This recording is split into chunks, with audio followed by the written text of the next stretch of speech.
Oh, hi. Who are you? You don't know me? How could you not know me? I'm Howie In, former NHL player from the Montreal Canadiens and the Chicago Blackhawks. Why don't you walk with me? What's that? You wonder how life was in the 1920s? The roaring 20s? Well, believe me, as a former NHL player, it wasn't easy for us. But for everyone else, it seemed to be good. Or for the most average Americans. So why don't I take you on a trip to the past today, and I'll show you everything there was to know about the 1920s, the roaring 20s. Wow.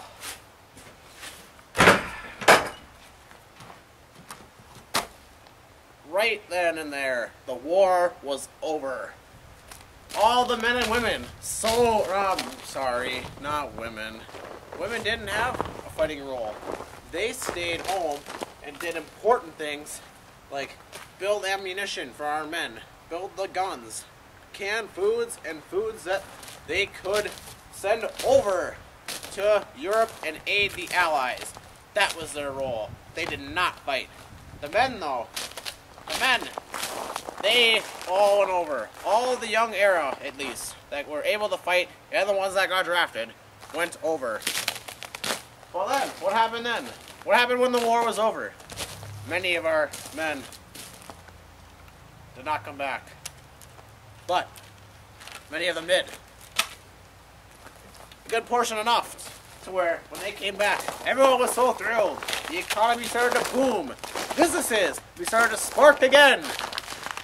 The cycle of business. Money was spreading. Everyone had money. The economy was booming. Look at these economies. They were all booming. I don't know any of them, but they were booming. This made it the cycle of money start to go around once again for when things were slow. Although during the war, there was a point where the economy wasn't too bad because they were making so many things that they sent them all and sold them to everyone in Europe that needed money and supplies for the war. I mean, it's just how the economy was in the 1920s. Alright, so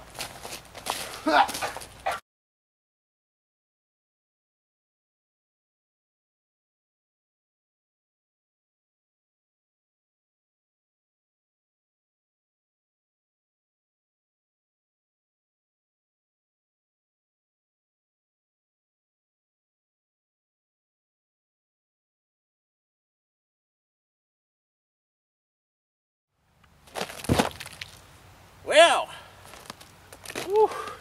what did people do for fun in the 1920s, huh? Was it all boring? No electricity, no video games like you have nowadays? Well, 1920s, another great part of the era. New things were coming out. I mean, well, first of all, the war was over. People had leisure time. They could do what they wanted. You know, there wasn't no point where they had to work every day of the week except Sunday. So many hours a day to get the money just to get by. People had enough money. So what'd they do for fun? You have a lot of money, you don't need to work. What are you gonna do, sit home and stare at each other? So, what did they do? New things are being invented. Movies with sound. No more picture shows where they just show the action and then they show what the guy said so it's not like that was a good movie. No, none of that. Movies had sound. It was exciting. What else did they do? Well, one of the biggest things here, radios. They had radios. Instant communication to anyone, any place within the broadcasting waves. So, what do they do with radios? Listen to shows, new talk shows, music? Music's coming around now, huh? Jazz, that's coming around now. Jazz, the birth of every kind of music.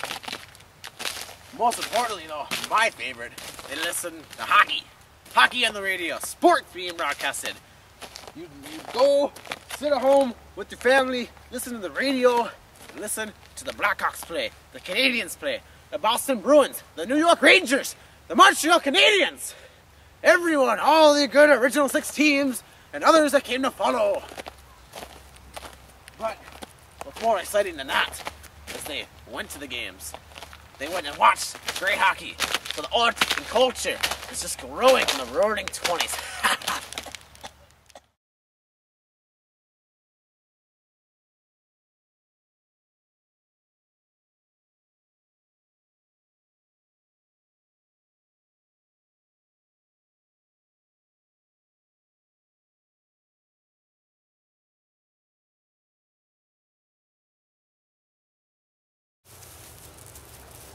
Land, earth, society.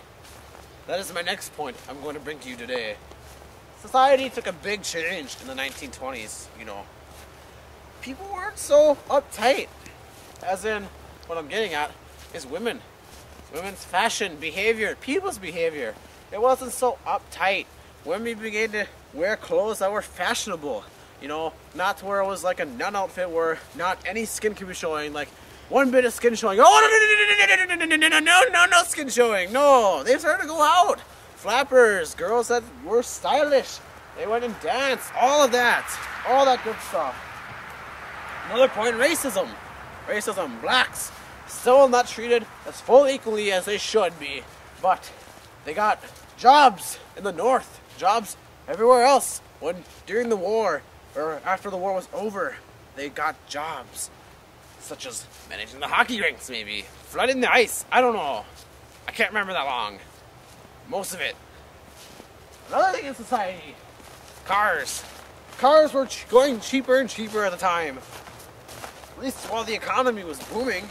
Cars that went for $1,000 went down to $298. That's a good deal. I only made about $1,000 a season.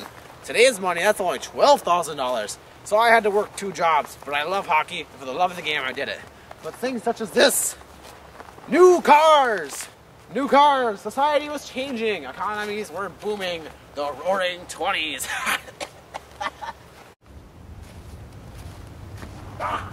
Helmets required.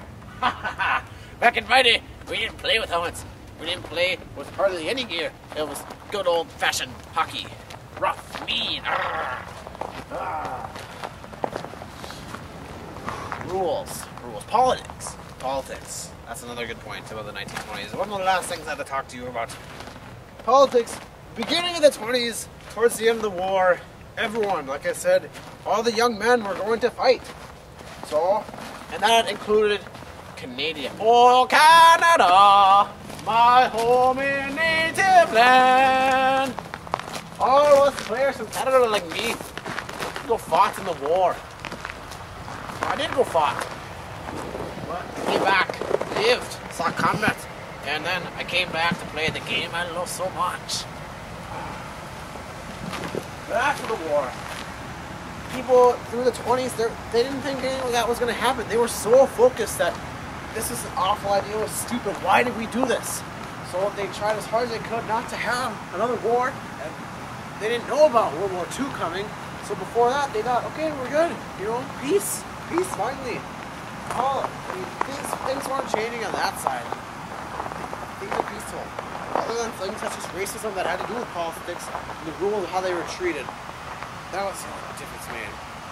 But I thank you for the journey today, and I'm afraid I'm going to see my last day soon.